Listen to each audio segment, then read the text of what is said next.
I thought I was on a hidden camera show once. I went to the Social Security office to change my name after getting married. In the elevator, a guy rushed to get a number before me. Then, he sat next to me and told me a crazy story. He said he bought a suit from Joe S. a bank for a job interview in Las Vegas, but someone stole his suit, wallet, and all his money and credit cards. I was like, wow, that's crazy, but something didn't feel right. He told me he saw someone wearing his stolen suit on the street and decided to take matters into his own hands by attacking the guy. The police arrived and arrested him instead. Can you believe it? The person who stole his suit and wallet got away with it, while he ended up in jail for the night, forced to sleep on a dirty floor. I was thinking, this guy's story is getting crazier by the minute. I nod, politely like, yeah, that happens to all of us. I am rescued by the good-looking businessman sitting next home. He is there with his sister, trying to make small talk. I ask him if he's there on his lunch break, as he appears to have just come from work. No, he says, I haven't been able to work for a year. They say I have problems, but they're wrong. They mad me go to a place for a while, but they're just trying to steal my ideas, huh?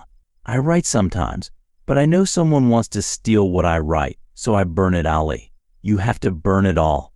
The guy kept telling me his wild story for about 10 minutes, until the other man, who seemed a bit unstable, suddenly got up, looked around nervously, muttered something to himself, and walked away. Then, the suit man turned to me and raised his eyebrows, like he was saying, can you believe this guy? I was relieved the conversation was over, but also a bit puzzled by the whole strange encounter. Story 2. When I arrived in San Francisco for my first business trip, I got off the BART train downtown. A well-dressed man approached me and said, you look like you're new around here, but I can tell you enjoy jazz. Would you like to join me at a private jazz club that's not open to the public? I took him up on it. I mean, why not? When we arrived at the club, the woman at the door gave him a strange look, which I thought was odd, but she let us in anyway. We sat down, and the waitress raised an eyebrow, seeming a bit annoyed. She asked us what we wanted to drink. He ordered a Long Island iced tea, but I can't recall what I ordered. When she was gone, I looked down and noticed that he was wearing some really trashed out, fucked up sneakers with his business suit. I thought, this is gonna get weird. I was right. When our drinks arrived, he told me he couldn't find his wallet. So, I ended up paying for both of us. It wasn't a big deal, even though his Long Island was pretty pricey. I figured, oh well, it's just money, no biggie. Then he tells me that he has to stay in buildings because the CIA is tracking him remotely, that they want to kill him. The reason that they want him dead is that he used to work for the CIA as a paranormal investigator, that he can read minds from long distances, etc. I felt sorry for him, thinking he probably had mental health issues, so I just went along with it. But then he said, you don't believe me, I can tell. But I have proof, look, here's my CIA Idaho card. He showed me the card, but I was skeptical. And he pulls out his lost wallet and proceeds to show me a piece of notebook paper with random shit scribbled on it. Well, okay then. I finished my drink, thanked him for the supposed opportunity even though there was no jazz music and the exclusive club was just a fancy bar, and his honesty. I wished him well and made a quick exit, eager to get out of there. Thing is, other than scoring pure MDMA later that night and having a fairly shocked Danish tourist take a picture of me topless with a sculpture of a photographer, that's my favorite memory of the trip. Story 3.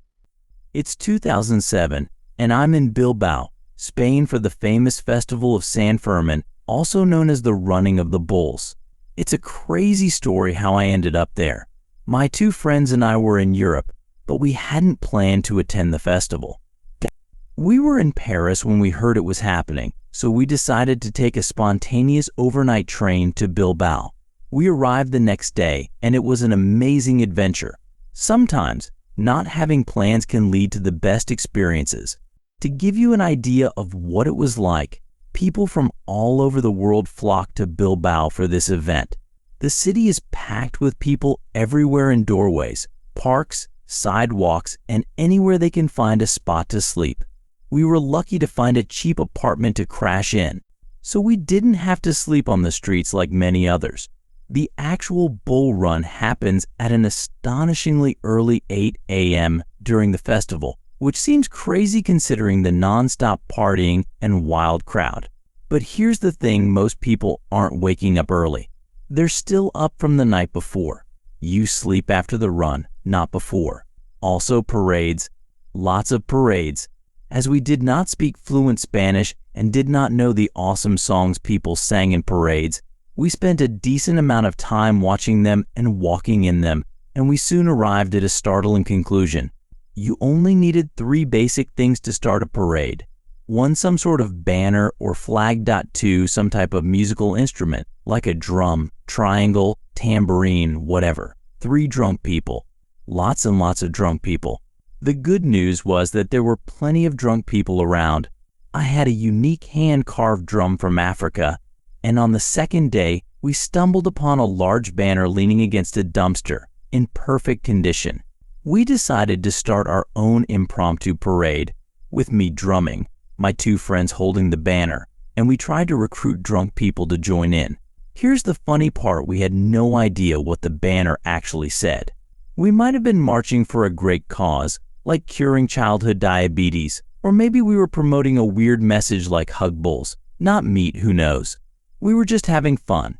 We find an open square area that seems to have a high concentration of drunk folks. We unfurl the mystery banner, and I start playing my little drum as we walk through the crowd. In no less than 3 minutes, there are approximately 60 to 70 people crowded behind us who have erupted into some song that we did not understand.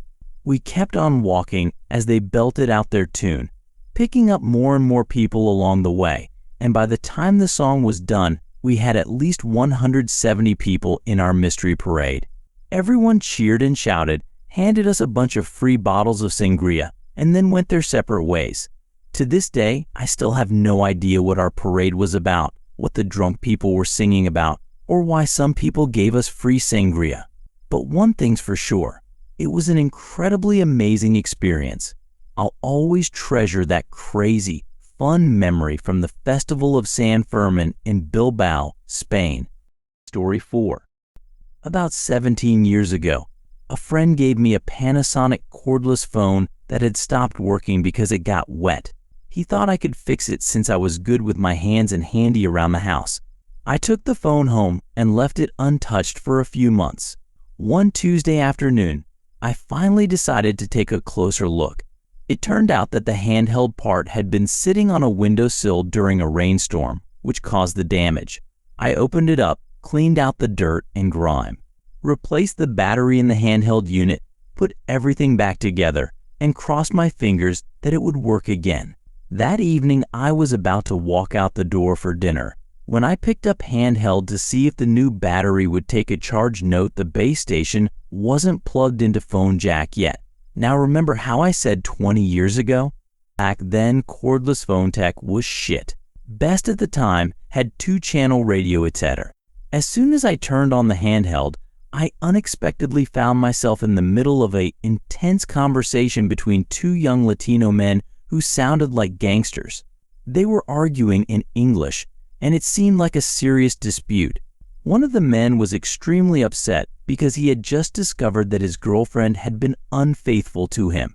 He was furiously threatening to harm the guy she had cheated with and also ruin her life. The other man, who turned out to be his older brother, was trying to calm him down and reason with him. The brother was worried that his younger sibling was acting impulsively and might do something reckless, so he tried to persuade him to think more maturely and not do anything foolish. Standing there about to go out the door, I initially thought to myself, cool, I fixed it, and was about to turn off the phone. Mildly entertaining, sure. I wasn't that intrigued about someone else's strife.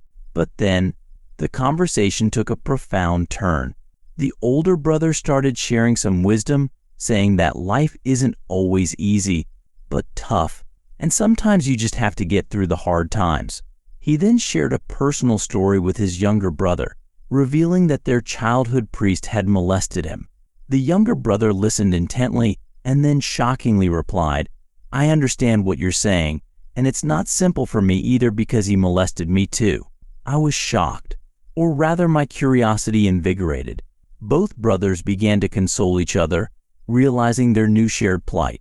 Then I spoke, but I want to add something here. At that time, I was trying to make it big in the voiceover industry in New York, but it wasn't going well.